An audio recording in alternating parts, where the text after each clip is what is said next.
Bakit nga ba natuwa ang may-ari ng Ferrari na ito nang banggain ng isang kotse?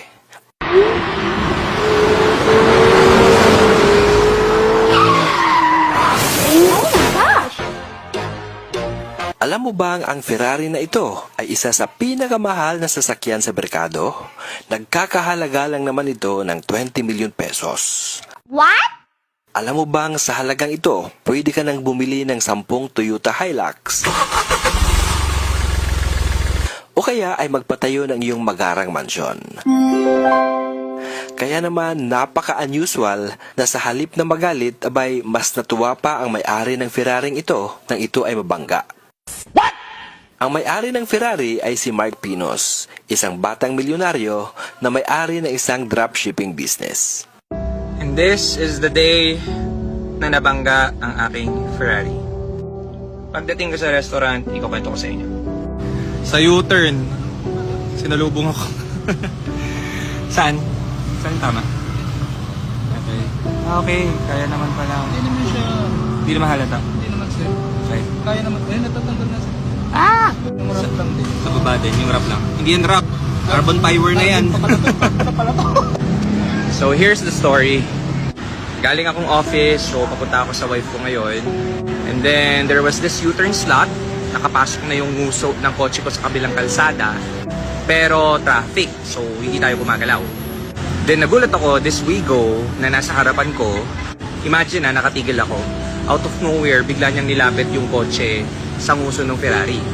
Then habang nakatigil ako, next thing I know, nakasampa na yung Wigo sa Ferrari. Again, just try to imagine, may nakasampang Wigo sa harapan ng sasakyan ko. For sure, you will be terrified. So dahil tao lang din, nagalit, nainis, at that moment, gusto ko sumigaw. And out of nowhere, bumaba yung owner ng Wigo. Habang umuulan. Pumunta siya sa window ko, then dito na dumating yung point na I was humbled. Once again, experience ko na naman si Lord. She was very sorry, nag-apologize siya, then out of nowhere, pinakita niya yung ID niya. And she told me, kaya niya ako nabangga, it's because she's a cancer patient. Kaya daw siya nabangga, oh my gosh, naiyak ako ah.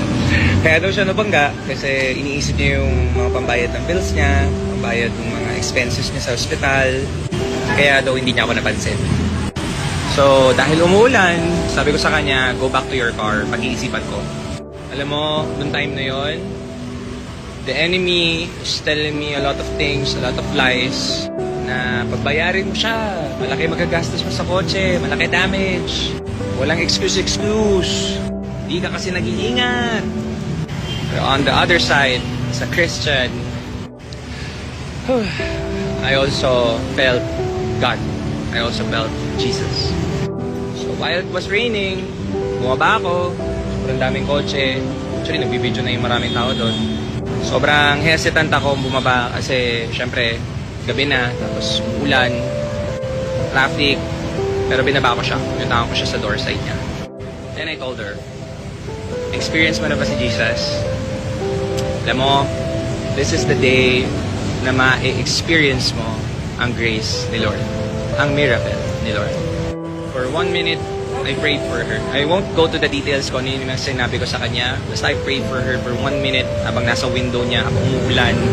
But the last thing that I said na naalala ko lang is whatever you are going through, don't lose faith and put your faith or anchor everything that you are experiencing kay God, kay Jesus.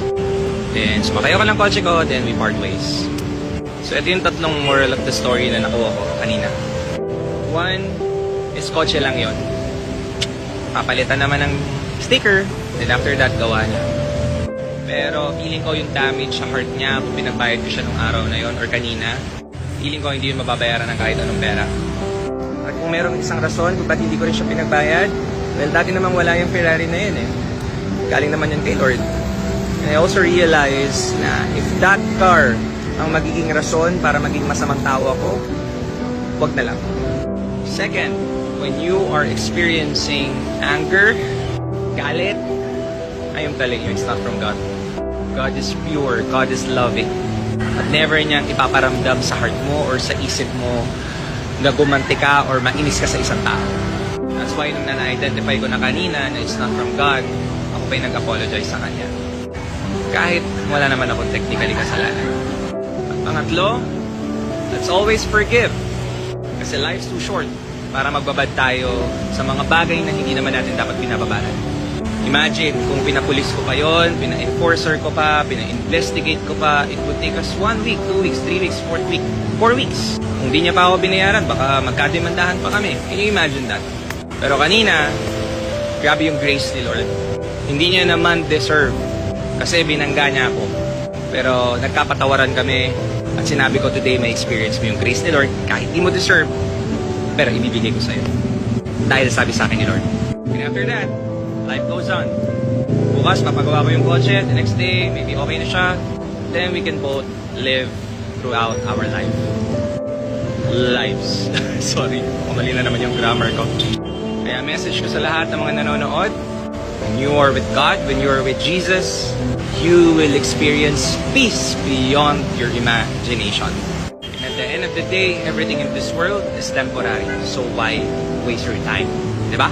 So yun lang. Anyway, sa lahat ng mga followers ko, I love you guys. Bye. Kung nagustuhan po ninyo ang mga ganitong uri ng content, maaari po kayong mag-comment, mag-like, mag-share at mag-follow ng ating Facebook page.